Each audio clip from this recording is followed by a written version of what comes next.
Bonjour, je m'appelle Rose. Je suis professeure de français et soyez le bienvenu à la chaîne Eu Quero Aprender Francês. Le chat. Livre audio gratuit. Un texte de Théodore de Banville. Tout animal est supérieur à l'homme, parce qu'il a en lui le divin, c'est-à-dire par l'instinct. Or, de tous les animaux, le chat est celui chez lequel l'instinct est le plus persistant, le plus impossible à tuer. Sauvage ou domestique, il reste lui-même, obstinément, avec une sérénité absolue, et aussi rien ne peut lui faire perdre sa beauté et sa grâce suprême. Il n'y a pas de condition si humble et si vile qui arrive à le dégrader, parce qu'il n'y consent pas, et qu'il garde toujours la seule liberté qui puisse être accordée aux créatures, c'est-à-dire la volonté et la résolution arrêtée d'être libre. Il l'est en effet, parce qu'il ne se donne que dans la mesure où il le veut, accordant ou refusant à son gré son affection et ses caresses, et c'est pourquoi il reste beau, c'est-à-dire semblable à son type éternel. Prenez deux chats, l'un vivant dans quelque logis de grande dame ou de poète, sur les moelleux tapis, sur les divans de soie et les coussins armoriés, l'autre étendu sur le carreau rougi, dans un logis de vieille fille pauvre, ou pelotonné dans une loge de portière. Eh bien, tous deux auront au même degré la noblesse, le respect de soi-même, l'élégance, à laquelle le chat ne peut renoncer sans mourir. En lisant le morceau si épouvantablement injuste que Buffon a consacré au chat, on reconstruirait, si la mémoire en était perdue, tout ce règne de Louis XIV, où l'homme se crut devenir soleil et centre du monde, et ne put se figurer que des milliers d'astres et d'étoiles avaient été jetés dans les terres, pour autre chose que pour son usage personnel. Ainsi le savant à Manchette, reprochant au gracieux animal de voler ce qu'il lui faut pour sa nourriture, semble supposer chez les chats une notion exacte de la propriété et une connaissance approfondie des codes, qui, par bonheur, n'ont pas été accordés aux animaux. Ils n'ont, ajoute-t-il, que l'apparence de l'attachement. On le voit à leurs mouvements obliques, à leurs yeux équivoques. Ils ne regardent jamais en face la personne aimée. Soit défiance ou fausseté, ils prennent des détours pour en approcher, pour chercher les caresses auxquelles ils ne sont sensibles que pour le plaisir qu'elles leur font. Ô injuste grand savant que vous êtes, est-ce que nous cherchons, nous, les caresses pour le plaisir qu'elles ne nous font pas? Vous dites que les yeux des chats sont équivoques. Relativement à quoi? Si tout d'abord nous n'en pénétrons pas la subtile et profonde pensée, cela ne tient-il pas à notre manque d'intelligence et d'intuition?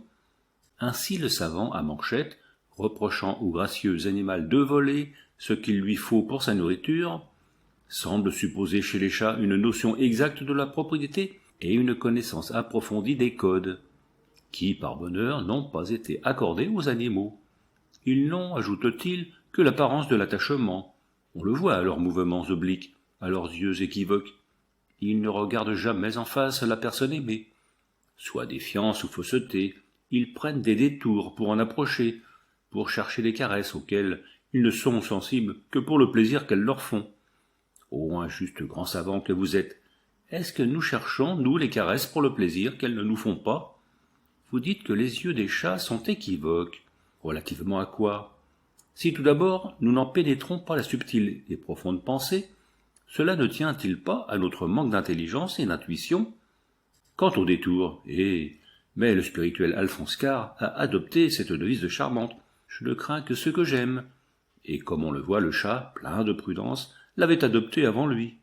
Sans doute il se laisse toucher, caresser, tirer les poils, porter la tête en bas par les enfants, instinctif comme lui. Mais il se défie toujours de l'homme, et c'est en quoi il prouve son profond bon sens. N'a-t-il pas sous les yeux l'exemple de ce chien que le même Buffon met si haut? Et ne voit-il pas par là ce que l'homme fait des animaux qui consentent à être ses serviteurs et se donnent à lui sans restriction, une fois pour toutes? L'homme fait du chien un esclave attaché, mis à la chaîne. Il lui fait traîner des carrioles et des voitures. Il l'envoie chez le boucher chercher de la viande, à laquelle il ne devra pas toucher. Il le réduit même à la condition dérisoire de porter les journaux dans le quartier. Il avait fait du chien de Munito un joueur de domino, et pour peu il l'aurait réduit à exercer le métier littéraire, à faire de la copie, ce qui, pour un animal né libre sous les cieux, me paraîtrait le dernier degré de l'abaissement. L'homme oblige le chien à chasser pour lui, à ses gages et même sans gages. Le chat préfère chasser pour son propre compte, et à ce sujet on l'appelle voleur, sous prétexte que les lapins et les oiseaux appartiennent à l'homme. Mais c'est ce qu'il faudrait démontrer. On veut lui imputer à crime ce qui fit la gloire de Nemrod et d'Hippolyte, et c'est ainsi que nous avons toujours deux poids inégaux et deux mesures. En admettant même que l'univers ait été créé pour l'homme, plutôt que pour le chat et les autres bêtes, ce qui me paraît fort contestable, nous devrions encore au chat une grande reconnaissance, car tout ce qui fait la gloire, l'orgueil et le charme pénétrant de l'homme civilisé, il me paraît l'avoir servilement copié sur le chat. Le type le plus élégant que nous ayons inventé, celui d'Arlequin, n'est pas autre chose qu'un chat. S'il a pris au carlin sa face vicieuse, sa tête noire, ses sourcils, sa bouche proéminente, tout ce qu'il y a de leste, de gai, de charmant, de séduisant, d'envolé, vient du chat, et c'est à cet animal caressant et rapide qu'il a pris ses gestes enveloppants et ses poses énamourées. Mais le chat n'est pas seulement Arlequin, il est Chérubin, il est Léandre, il est Valère, il est tous les amants et tous les amoureux de la comédie, à qui il a enseigné les regards en coulisses et les ondulations serpentines. Et ce n'est pas assez de le montrer comme le modèle des amours de théâtre. Mais le vrai amour, celui de la réalité, celui de la vie, l'homme sans lui en aurait-il eu l'idée? C'est le chat qui va sur les toits miauler, gémir, pleurer d'amour. Il est le premier, il est le plus incontestable des Roméos, sans lequel Shakespeare sans doute n'eût pas trouvé le sien. Le chat aime le repos, la volupté, la tranquille joie. Il a ainsi démontré l'absurdité et le néant de l'agitation stérile. Il n'exerce aucune fonction et ne sort de son repos que pour se livrer au bel art de la chasse, montrant ainsi la noblesse de l'oisiveté raffinée et pensive, sur laquelle tous les hommes seraient des casseurs de cailloux. Il est ardemment, divinement, délicieusement propre, et cache soigneusement ses ordures. N'est-ce pas déjà un immense avantage qu'il a sur beaucoup d'artistes qui confondent la sincérité avec la platitude? Mais bien plus, il veut que sa robe soit pure, lustrée, nette de toute souillure, que cette robe soit de couleur cendrée, ou blanche comme la neige, ou de couleur fauve rayée de brun ou bleu, car au bonheur, il y a des chats bleus. Le chat la frotte, la peigne, la nettoie, la pare avec sa langue râpeuse et rose, jusqu'à ce qu'il l'ait rendue séduisante et lisse, enseignant ainsi en même temps l'idée de propreté et l'idée de parure. Et qu'est-ce que la civilisation a trouvé de plus? Sans ce double et précieux attrait, quel serait l'avantage de Madame de Maufrigneuse sur une marchande de pommes de la râpée? Ou plutôt, quel ne serait pas son désavantage vis-à-vis de la robuste fille mal lavée? Sous ce rapport, le moindre chat surpasse de beaucoup les belles, les reines, les Médicis de la cour de Valois et de tout le XVIe siècle, qui se bornaient à se parfumer sans s'inquiéter du reste. Aussi a-t-il servi d'incontestable modèle à la femme moderne. Comme un chat ou comme une chatte, elle existe, elle se repose, elle se mêle immobile à la splendeur des étoffes, et joue avec sa proie comme le chat avec la souris, bien plus empressé à égorger sa victime qu'à la manger. Tels les chats qui, au bout du compte, préfèrent de beaucoup le lait sucré aux souris, et jouent avec la proie vaincue par pur dandysme, exactement comme une coquette, la laissant fuir, s'évader, espérer la vie, et posant ensuite sur elle une griffe impitoyable. Et c'est d'autant plus une simple volupté que leurs courtes dents leur servent qu'à déchirer et non à manger. Mais tout en eux a été combiné pour le piège, la surprise, l'attaque nocturne. Leurs admirables yeux, qui se contractent et se dilatent d'une façon prodigieuse, y voient plus clair la nuit que le jour, et la pupille, qui le jour est comme une étroite ligne, dans la nuit devient ronde et large, poudrée de sable d'or et pleine d'étincelles. Escarboucle ou émeraude vivante, elle n'est pas seulement lumineuse, elle est lumière. On sait que le grand Camoens, n'ayant pas de quoi acheter une chandelle, son chat lui prêta la clarté de ses prunelles pour écrire un chant des Lusiades. Certes, voilà une façon vraie et positive d'encourager la littérature, et je ne crois pas qu'aucun ministre de l'instruction publique en ait jamais fait autant. Bien certainement, en même temps qu'il l'éclairait, le bon chat lui apportait sa moelleuse et douce robe à toucher, et venait chercher des caresses pour le plaisir qu'elle lui causait. Sentiment qui, ainsi que nous l'avons vu, blessait Buffon. Mais ne saurait étonner un poète lyrique, trop voluptueux lui-même, pour croire que les caresses doivent être recherchées dans un but austère et exempt de tout agrément personnel. Peut-être y a-t-il des côtés par lesquels le chat ne nous est pas supérieur. En tout cas, ce n'est pas par sa charmante, fine, subtile et sensitive moustache, qui orne si bien son joli visage, et qui, muni d'un tact exquis, le protège, le gouverne, l'avertit des obstacles, l'empêche de tomber dans les pièges. Comparez cette parure de luxe, cet outil de sécurité, cet impendice qui semble fait de rayons de lumière, avec notre moustache à nous, rude, inflexible, grossière, qui écrase et tue le baiser, et met entre nous et la femme aimée une barrière matérielle. Contrairement à la délicate moustache du chat, qui jamais n'obstrue et ne cache son petit museau rose, la moustache de l'homme, plus elle est d'un chef, d'un conducteur d'hommes, plus elle est belle et guerrière, plus elle rend la vie impossible. C'est ainsi qu'une des plus belles moustaches modernes, celle du roi Victor Emmanuel, qui lui coupait si bien le visage en deux comme une héroïque balafre, ne lui permettait pas de manger en public, et quand il mangeait tout seul, les portes bien closes, il fallait qu'il les relevât avec un foulard, dont il attachait les bouts derrière sa tête. Combien alors ne devait-il pas envier la moustache du chat, qui se relève d'elle-même et toute seule, et ne le gêne en aucune façon dans les plus pompeux festins d'apparat. Le scapin, gravé à l'eau forte dans le théâtre italien du comédien Riccoboni, a une moustache de chat, et c'est justice, car le chat botté est, bien plus que Dave, le père de tous les scapins, de tous les mascarilles.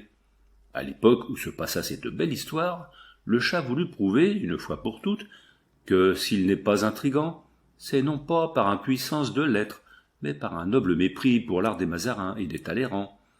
Mais la diplomatie n'a rien qui dépasse ses aptitudes, et pour une fois qu'il voulut s'en mêler, il maria, comme on le sait, son maître, ou plutôt son ami, avec la fille d'un roi. Bien plus, il exécuta toute cette mission sans autres accessoires qu'un petit sac fermé par une coulisse et une paire de bottes. Et nous ne savons guère de ministre de France à l'étranger qui, pour arriver souvent à de plus minces résultats, se contenterait d'un bagage si peu compliqué. À la certitude avec laquelle le chat combina, ourdit son plan et l'exécuta, sans une faute de composition, on pourrait voir en lui un auteur dramatique de premier ordre, et il le serait sans doute s'il n'eût préféré à tout sa noble et chère paresse. Toutefois, il adore le théâtre, et il se plaît infiniment dans les coulisses, où il retrouve quelques-uns de ses instincts chez les comédiennes, essentiellement chattes de leur nature, notamment à la Comédie Française, où depuis Molière s'entassent accumulés à toutes les époques des mobiliers d'un prix inestimable, des dynasties de chats, commencées en même temps que les premières collections, protègent ces meubles et les serges, les damas, les lampas antiques, les tapisseries, les verdures, qui sans eux seraient dévorés par d'innombrables légions de souris. Ces braves sociétaires de la chatterie comique, héritiers légitimes et directs de ceux que caressaient les belles mains de mademoiselle Debris et d'Armand de Béjart, étranglent les souris, non pour les manger, car la Comédie Française est trop riche pour nourrir ses chats d'une manière si sauvage et si primitive, mais par amour pour les délicates sculptures et les somptueuses et amusantes étoffes. Cependant, à la comédie sensée et raisonnable du justicier de Molière, le chat qui, ayant été Dieu, sait le fond des choses, préfère encore celle qui se joue dans la maison de Guignol, comme étant plus initiale et absolue. Tandis que le guerrier, le conquérant, le héros monstre, le meurtrier difforme et couvert d'or éclatant, vêtu d'un pourpoint taillé dans l'azur du ciel et dans la pourpre des aurores, l'homme, Polichinelle en un mot, se sert, comme Thésée ou Hercule, d'un bâton qui est une massue, boit le vin de la joie, savoure son triomphe, et se plonge avec ravissement dans les voluptés et dans les crimes, battant le commissaire, pendant le bourreau à sa propre potence, et tirant la queue écarlate du diable. Lui, le chat, il est là, tranquillement assis, apaisé, calme, superbe, regardant ces turbulences avec l'indifférence d'un sage, et estimant qu'elle résume la vie avec une impartialité sereine. Là, il est dans son élément, il approuve tout, tandis qu'à la Comédie Française, il fait quelquefois de la critique, et de la meilleure. On se souvient que par amitié, pour la grande Rachel, la plus spirituelle parmi les femmes, et aussi parmi les hommes qui vécurent de l'esprit, la belle madame Delphine de Girardin, aux cheveux d'or, se laissa mordre par la muse tragique. Elle fit une tragédie, elle en fit deux, elle allait en faire d'autres. Nous allions perdre à la fois cette verve, cet esprit, ces vives historiettes, ces anecdotes sorties de la meilleure veine française, tout ce qui faisait la grâce, le charme, la séduction irrésistible de cette poétesse extra-parisienne. Et tout cela allait se noyer dans le vague océan des alexandrins récités par des acteurs affublés de barbes coupant la joue en deux, et tenus par des crochets qui reposent sur les oreilles. Comme personne ne songeait à sauver l'illustre femme menacée d'une tragédite chronique, le chat y songea pour tout le monde, et se décida à faire un grand coup d'état.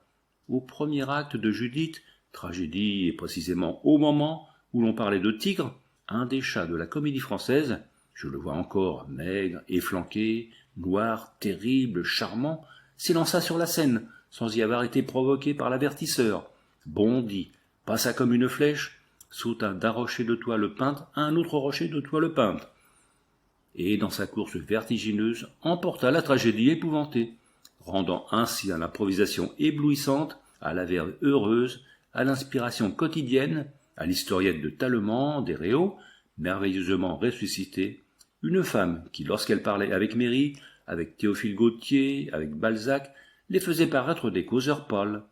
Ce n'est aucun d'eux qui la sauva du songe, du récit de Théramène, de toute la friperie classique et qui la remit dans son vrai chemin. Non, c'est le chat. D'ailleurs, entre lui et les poètes, c'est une amitié profonde, sérieuse, éternelle, et qui ne peut finir. La Fontaine, qui mieux que personne a connu l'animal appelé homme, mais qui, n'en déplaise à Lamartine, connaissait aussi les autres animaux, a peint le chat sous la figure d'un conquérant, d'un Attila, d'un Alexandre, ou aussi d'un vieux malin ayant plus d'un tour dans son sac. Mais pour la chatte, il s'est contenté de ce beau titre, qui est toute une phrase significative et décisive. La chatte métamorphosée en femme. En effet, la chatte est toute la femme. Elle est courtisane, si vous voulez, paresseusement étendue sur les coussins et écoutant les propos d'amour. Elle est aussi mère de famille, élevant, soignant, pomponnant ses petits, de la manière la plus touchante, leur apprenant à grimper aux arbres, et les défendant contre leur père, qui pour un peu les mangerait, car en ménage les mâles sont tous les mêmes, imbéciles et féroces.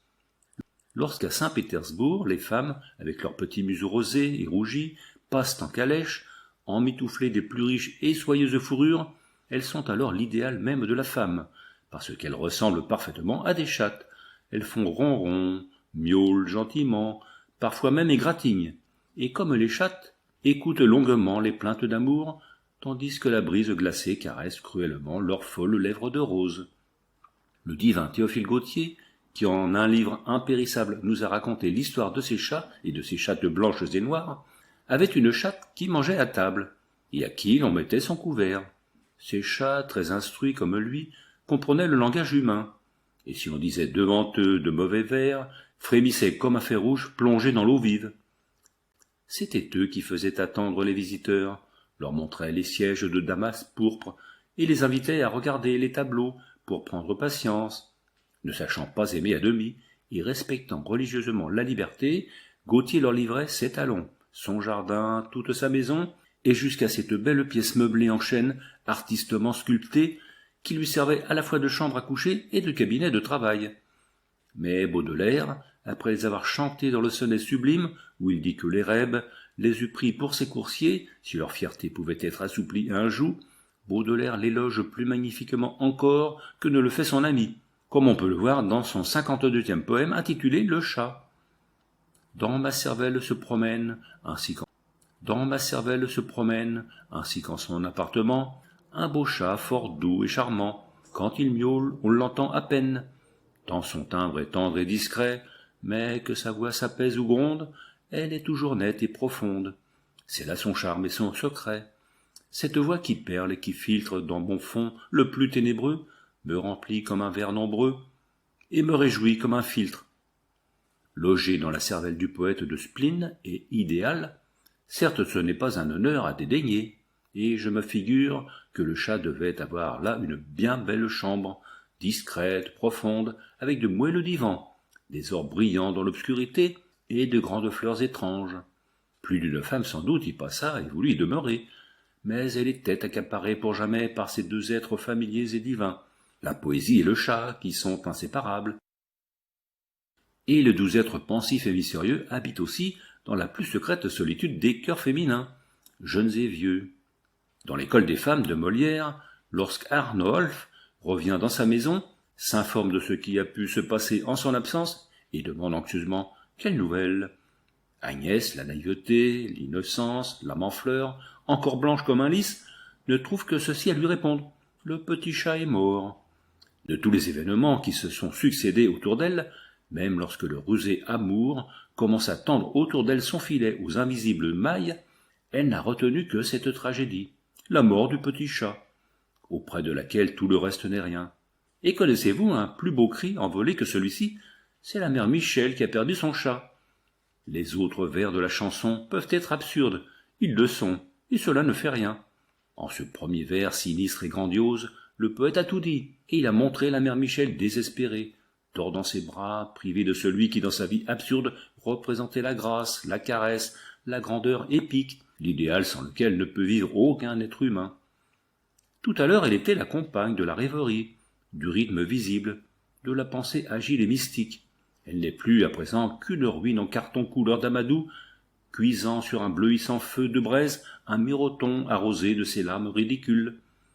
Le chat peut être représenté dans son élégante réalité par un Oudry, ou de nos jours par un Lambert, mais il partage avec l'homme seul le privilège d'affecter une forme qui peut être miraculeusement simplifiée et idéalisée par l'art, comme l'ont montré les antiques Égyptiens et les ingénieux peintres japonais. Le rendez-vous de chat d'Édouard Manet, donné par Champfleury dans son livre, est un chef-d'œuvre qui fait rêver. Sur un toit éclairé par la lune, le chat blanc aux oreilles dressées, dessiné d'un trait initial, et le chat noir rassemblé, attentif, aux moustaches hérissées, dont la queue relevée en S dessine dans l'air comme un audacieux paraphe, s'observent l'un l'autre, enveloppés dans la vaste solitude des cieux. À ce moment où dort l'homme fatigué et stupide, l'extase est à eux et l'espace infini. Ils ne peuvent plus être attristés par les innombrables lieux communs que débite effrontément le roi de la création, ni par les pianos des amateurs, pour lesquels ils éprouvent une horreur sacrée, puisqu'ils adorent la musique.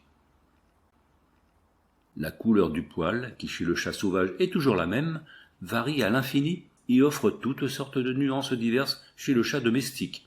Cela tient à ce que, comme nous, par l'éducation, il devient coloriste, et se fait alors l'artisan de sa propre beauté. Une autre différence plus grave, c'est que le chat sauvage, ainsi que l'a observé Buffon, a les intestins d'un tiers moins larges que ceux du chat civilisé. Cette simple remarque ne contient-elle pas en germe toute la comédie de la vie, et ne fait-elle pas deviner tout ce qu'il faut d'audace, d'obstination, de ruse à l'habitant des villes pour remplir ces terribles intestins qui lui ont été accordés avec une générosité si prodigue, sans les titres de rente, qu'ils eussent rendu nécessaires. Merci d'avoir écouté jusqu'à la fin. Je vous invite à liker et partager cette vidéo et surtout, je vous invite à vous abonner à la chaîne.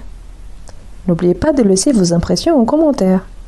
Merci beaucoup et à la prochaine.